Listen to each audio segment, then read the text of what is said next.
સાંભળ, ગામલોકો આ સંકટમાં છે, તારા ભક્તો હેરાન થઈ રહ્યા છે. તું જ અમારો એકમાત્ર આધાર છે.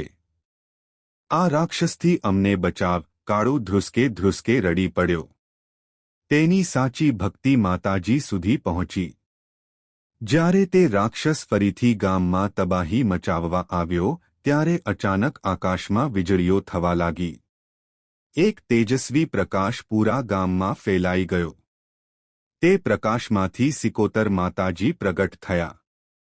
માતાજીનું રૂપ રૌદ્ર અને તેજસ્વી હતું. તેઓ સિંહ પર સવાર હતા. તેમના 8 હાથમાં અનેક શસ્ત્રો હતા: ત્રિશૂળ, તરવાર, ગદા, ધનુષ. તેમના ગળામાં મુંડમાળા હતી અને ચહેરા પર પ્રચંડ ક્રોધ હતો.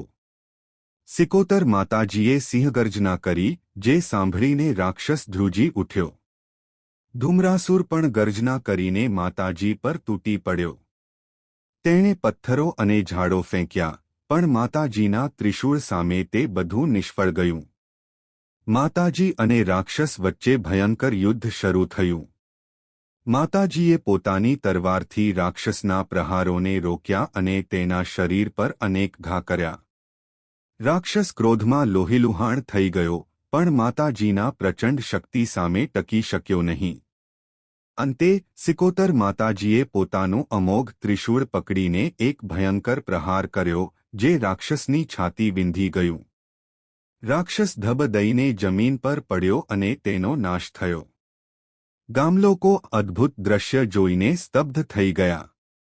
તેઓએ જોયું કે કેવી રીતે માતાજીએ તેમના ગામની રક્ષા કરી.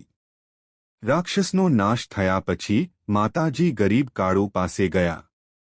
કાળુ માતાજીના ચરણોમાં પડી ગયો. માતાજીએ તેને આશીર્વાદ આપ્યા, કાળુ, તારી સાચી ભક્તિ અને શ્રદ્ધાથી હું પ્રસન્ન છું. તે પોતાના સ્વાર્થ કરતા ગામની ચિંતા કરી. હવે તારું ગરીબીનું દુઃખ દૂર થશે. માતાજીના આશીર્વાદથી કાળુની ઝૂંપડી સુખ સમૃદ્ધિથી ભરાઈ ગઈ. ગામ ફરીથી હસતું ખેલતું થઈ ગયું.